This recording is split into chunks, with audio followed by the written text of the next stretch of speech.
Hi ನಮಸ್ಕಾರ ಸ್ನೇಹಿತರೆ, ನಾನಿವತ್ತು ಓದಕ್ಕೆ ಹೊರಟಿರುವಂಥ ಪುಸ್ತಕ ಹೃದಯ ಶಿವ ಅವರು ಬರೆದಿರುವಂಥ ಜರಿಲಂಗದ ಹುಡುಗಿ ಅನ್ನೋ ಒಂದು ಪುಸ್ತಕವನ್ನು ಓದ್ತಾ ಇದ್ದೀನಿ.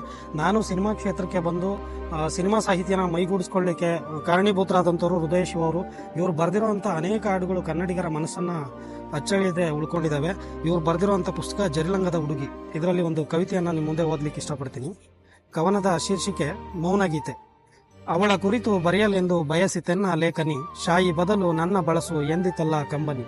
ಸುಮ್ಮನಿದ್ದೆ ನಾನು ಏನು ಹೇಳಬೇಕು ತಿಳಿಯದೆ, ಮತ್ತೆ ಜಗಳ ಇಬ್ಬರಲ್ಲೂ ದಾರಿ ಇಲ್ಲ ಬರೆಯದೆ. ಲೇಖನಿಯೋ ಕಂಬನಿಯೋ ಪ್ರಶ್ನೆ ಪಕ್ಕಕ್ಕಿರಲಿ, ಬರೆಯುವುದೇನು ಅವಳ ಕುರಿತು ಹೃದಯ ದೇವ ಕ್ಷಣದಲ್ಲಿ. ಮೊದಲ ಭೇಟಿ ಕುರಿತ ಸಾಲೆ ಈತವೆಂದಿತು ಲೇಖನಿ, ವಿದಾಯವೇ ಸೊಗಸು ಬರೆ ಎನ್ನುತ್ತಲಿತ್ತು ಕಂಬನಿ.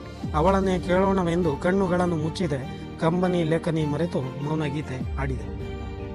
ಈ ಪುಸ್ತಕವನ್ನು ತಗೊಂಡು ಓದಿ. ತುಂಬಾ ಅದ್ಭುತವಾದಂತಹ ಪುಸ್ತಕ. ಜರಿಲಂಗದ ಹುಡುಗಿ. ಅರಿವು ಬುಕ್ಸ್ ಪ್ರಕಾಶನದವರು ಇದನ್ನ ಪ್ರಕಟಿಸಿದ್ದಾರೆ.